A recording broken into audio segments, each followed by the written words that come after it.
Hello students, super GK academy में आपका स्वागत है। मैं विवेक सक्सेना आज आपसे अति महत्वपूर्ण करंट अफेयर्स के प्रश्नों के बारे में बात करूंगा। पहला प्रश्न शुरू करते हैं।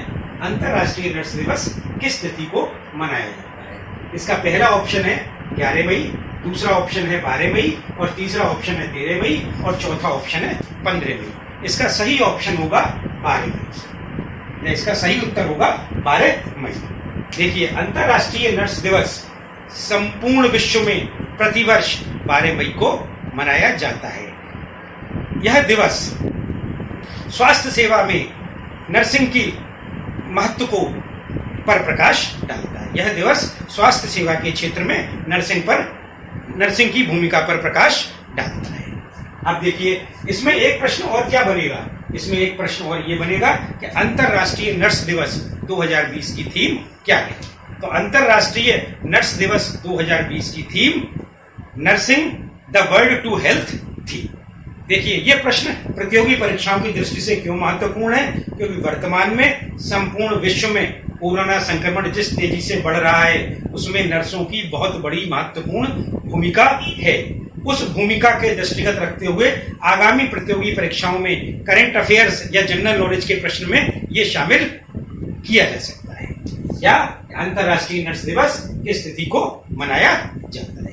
एक बात यहां मैं आपको और बता दूं, प्रसिद्ध नर्स फ्लोरेंस नाइटिंगेल की जन्म तिथि भी 12 मई है और उसी जन्म तिथि के उपलक्ष्य में ही अंतर्राष्ट्रीय नर्स दिवस मनाया जाता है। अब आते हैं हम दूसरे प्रश्न पर। 12 मई 2020 को central board of secondary education CBSE का नया चेयरमैन किसे नियुक्त किया गया? पहला ऑप्शन है अनिता करवाल, दूसरा ऑप्शन है संजीव वर्मा और तीसरा ऑप्शन है मनोज आहूजा और चौथा ऑप्शन है संजय सिंह। तो यहां जो है वो उत्तर होगा सी। वर्ष 1990 बैच के ओडिशा कैडर के आईएएस अधिकारी मनोज आहूजा को हाल ही में सीबीएसई का नया चेयरमैन नियुक्त किया गया है। और वो किसका स्थान लेंगे? वो अनिता करवाल का स्थान लेंगे। इससे पहले अनिता करवाल सीबीएसई की चेयरमैन थी। अब यहां दो और महत्वपूर्ण तथ्यों पर मैं आपका प्रकाश डाल दूं। सीबीएसई की स्थापना किस वर्ष हुई थी? तो सीबीएसई की स्थापना 3 नवंबर 1962 को हुई थी। दूसरा तथ्य, सीबीएसई का मुख्यालय कहां है? सीबीएसई का मुख्यालय नई दिल्ली है। अब आते हैं तीसरे प्रश्न पर। फीफा अंडर 17 महिला विश्व कप का आयोजन किस देश में होगा?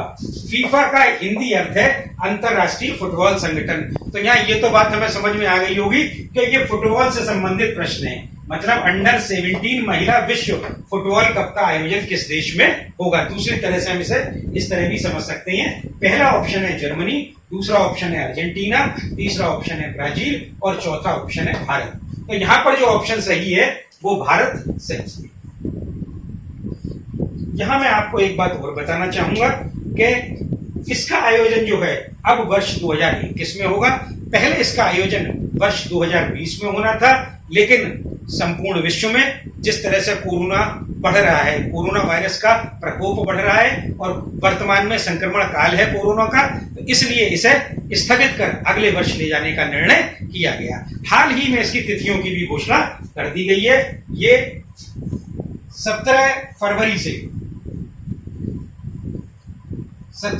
से 7 मार्च के मध्य 7 मार्च 2021 के मध्य भारत में होगा। अब क्वेश्चन पूरी तरह से कैसे बनता है?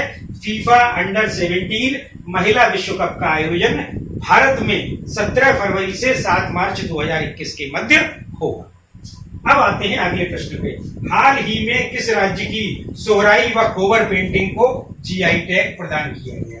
जीआई का इंग्लिश में कहते हैं ज्योग्राफिकल इंडिकेशन और हिंदी में कहते हैं उसे भौगोलिक संकेतक। तो निम्न हाल ही में किस राज्य की सोहराई व कोबर पेंटिंग को भौगोलिक संकेतक प्रदान किया गया? तो हाल ही में जो है इसका ऑप्शन है झारखंड, छत्तीसगढ़, राजस्थान और तेलंगाना। तो इसका सही ऑप्शन है ए, झारखंड। झारखंड हाल ही में झारखंड राज्य की सोहराई व कोबर पेंटिंग को जीआई टैग प्रदान किया गया है। यह पेंटिंग जो है वो 3 प्रकार की मिट्टियों से मिलकर बनती है और झारखंड के हजारीबाग में ये बहुत ही प्रसिद्ध पेंटिंग मानी जाती है। अब हम अगले प्रश्न पर आते हैं, क्वेश्चन नंबर 5 पर। प्रधानमंत्री नरेंद्र मोदी ने 12 मई 2020 को देश के नाम अपने संबोधन में किस नाम के आर्थिक पैकेज की घोषणा की? तो यहाँ मैं आपको बता दूं, कोरोना संक्रमण के बढ़ते प्रभाव के कारण देश में आर्थिक गतिविधियां सुस्त पड़ गई हैं या बहुत धीमी हो गई हैं। उन गतिविधियों को बढ़ाने के लिए या उनकी सहायता करने के लिए प्रधानमंत्री नरेंद्र मोदी ने 12 मई 2020 को देश को दिए गए अपने संबोधन में एक आर्थिक पैकेज की घोषणा की थी। और अब आते हैं उसके ऑप्शन पे। Number 1 PM cares fund, PM corona package, आत्मनिर्भर भारत अभियान और आखिरी ऑप्शन डी है आर्थिक स्वावलंबन पैकेज। तो इसका सही उत्तर होगा आत्मनिर्भर भारत अभियान।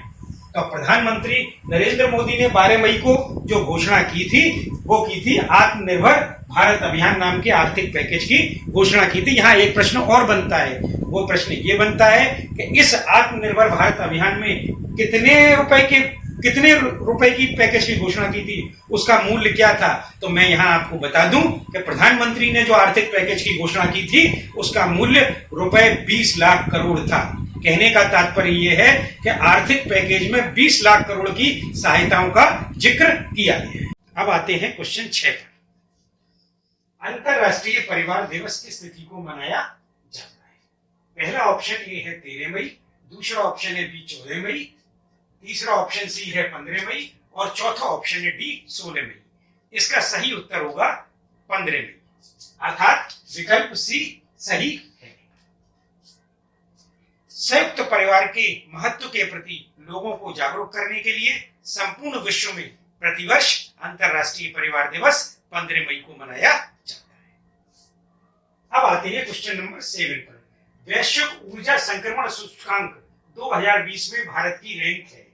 Option A 74, option B 82, option C 91, option D 102। इसका सही उत्तर होगा ए 74, अर्थात वैश्विक ऊर्जा संक्रमण सूचकांक 2020 में भारत का स्थान जो है वो 74वां है। यहाँ जान लेना और भी आवश्यक है कि वैश्विक ऊर्जा संक्रमण सूचकांक कौन सी संस्था जारी करती है।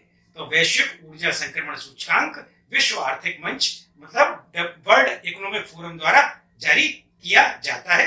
इसका मुख्यालय स्विट्जरलैंड में है। अब आते हैं क्वेश्चन नंबर 8 पे।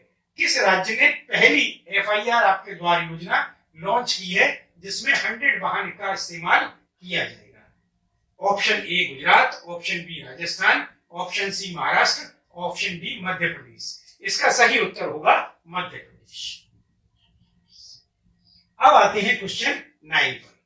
भारतीय रेलवे ने यात्रियों के लिए ट्रेन में यात्रा करने के लिए किस ऐप को अनिवार्य किया है? पहला ऑप्शन है गूगल पे, दूसरा ऑप्शन है यात्री पे, तीसरा ऑप्शन है भीम ऐप और चौथा ऑप्शन है आरोग्य सेतु ऐप। तो इसका सही उत्तर होगा आरोग्य सेतु ऐप, अर्थात विकल्प जो बी है वो सही है। वर्तमान में आरोग्य सेतु ऐप बहुत चर्चा में है। इस आरोग्य सेतु ऐप का बहुत महत्व है जो कि मैं अपने अगले वीडियो में आपको बताऊंगा। किस राज्य के तेलिया रुमाल को जीआई टैग प्रदान किया गया है? अर्थात किस राज्य के तेलिया रुमाल को भौगोलिक संकेतक प्रदान किया गया? जीआई टैग माने ज्योग्राफिकल इंडिकेशन। तो इसमें option A Punjab, B Telangana, C Karnataka और डी झारखंड। इसका सही उत्तर होगा तेलंगाना, अर्थात तेलंगाना के तेलिया रुमाल को हाल ही में जीआई टैग प्रदान किया गया है।